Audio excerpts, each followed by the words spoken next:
So we all, by and large, know what will happen when the king dies. But there's one big elephant in the room.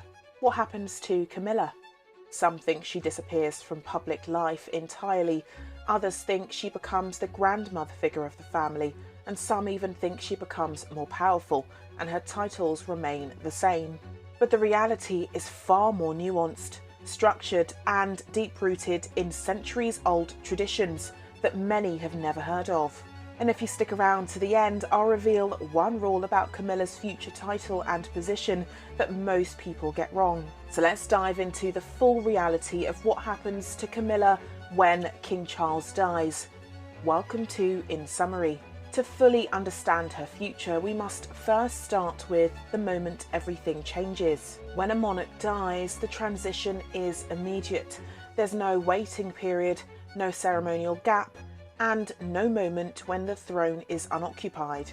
The second King Charles takes his final breath, Prince William will become King William automatically and without debate. This particular principle, the idea that the throne is never empty, is what's kept the British monarchy stable for over 1,000 years. But while that smooth transition defines William's future, it also instantly reshapes Camilla's status, her title, her home, her duties, her public life, and her place in the royal hierarchy. The moment Charles dies, Camilla is no longer the Queen Consort. That title is reserved for the spouse of the reigning monarch. She becomes the Dowager Queen.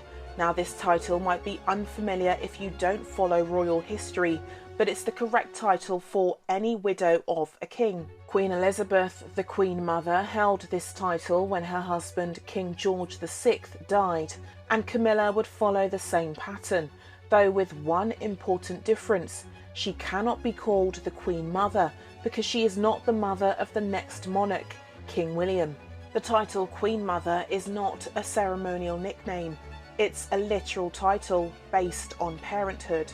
Since William's mother was Diana, Princess of Wales, Camilla cannot take that title. She becomes the Queen Dowager, still a queen, still respected, still Her Majesty, but separated from the active seat of power. Now I can hear you asking, what does a Dowager Queen do? Well, her life will shift dramatically. She will no longer perform state duties, stand beside the king for national ceremonies, or carry out engagements on behalf of the crown.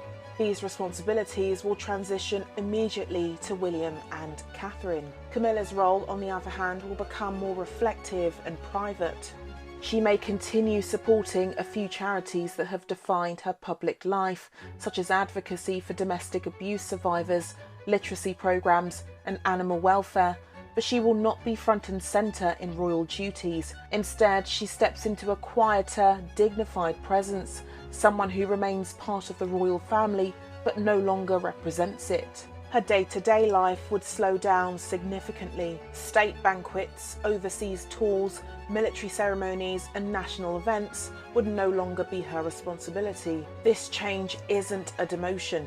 It's simply the natural structure of monarchy. The monarchy always revolves around the current king or queen, and the consort of the previous monarchy usually takes a step back.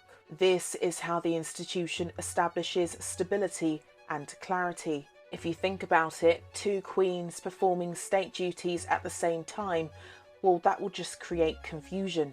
The world will need to know exactly who the current queen is, and in this case, that will be Catherine.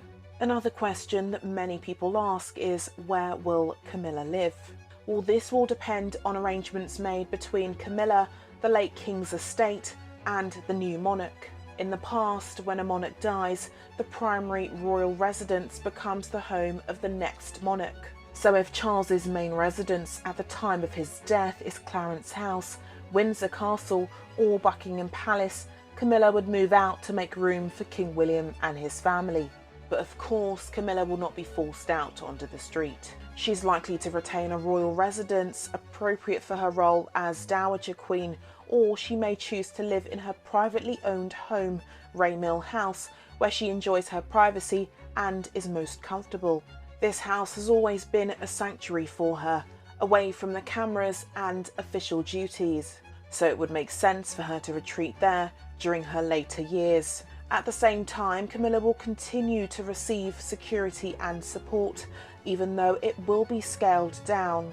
She would no longer have the fully staffed household she had as Queen Consort, but she would still have a small team to assist her, plus protection officers depending on government decisions. Her public appearance schedule will reduce dramatically, but she will still attend family events, memorial ceremonies, major royal milestones, and moments honouring King Charles's legacy.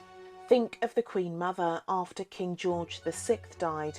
She remained a respected and beloved figure who occasionally attended important events, but she no longer defined the public image of the monarchy. That is the kind of role Camilla will step into. Now let's talk about something people rarely consider: Camilla's relationship with William and Catherine. Contrary to popular belief, William and Camilla reportedly maintain a cordial and respectful relationship. They're not close in the way a mother and son would be, but they operate as professionals in the same institution. When William becomes king, his priority will be stability, unity, maintaining the trust of the public. Camilla will be treated with respect and dignity. She will not be pushed aside or humiliated, because doing so would destabilise the monarchy. However, she will also not interfere with the leadership of William and Catherine. She knows her role is to support the new monarch, not compete with them. Another important question that many often ask is if Camilla's popularity will affect her future role. The answer is no. While public opinion has fluctuated over the years, the monarchy does not base its constitutional structure on popularity polls. Camilla's status as Queen Dowager is based on tradition and law, not personal approval. She will be treated as a respected elder stateswoman of the family. Her role will be limited, but her dignity will remain intact. Monarchy thrives on stability, and reducing internal drama is always the goal. Now let's address finances, because this is another area filled with misconceptions. Camilla will continue to have support depending on arrangements made by Charles and later approved by William. This funding is not extravagant. It's structured, audited, and based on need. She would not have the staff she currently has. Her public engagements would decrease, and so would the resources required. But she would not be left without support. The monarchy always ensures that the widow of a monarch is taken care of in a respectful and controlled manner. As time goes on, Camilla's presence in national life will become more occasional, more symbolic. She may become a figure of quiet respect, appearing at anniversaries, memorials, or events tied to her long-term passions, but she will not overshadow William and Catherine. She will not play a leading public role. And that's exactly how the system is designed to work. The monarchy adapts, shifts, and rebalances itself with each new reign. It's a living institution that resets based on the needs of the current monarch. So Camilla's role will become part of the past and not the present. If you found this summary helpful, don't forget to like, share, and subscribe, and I'll see you in the next one.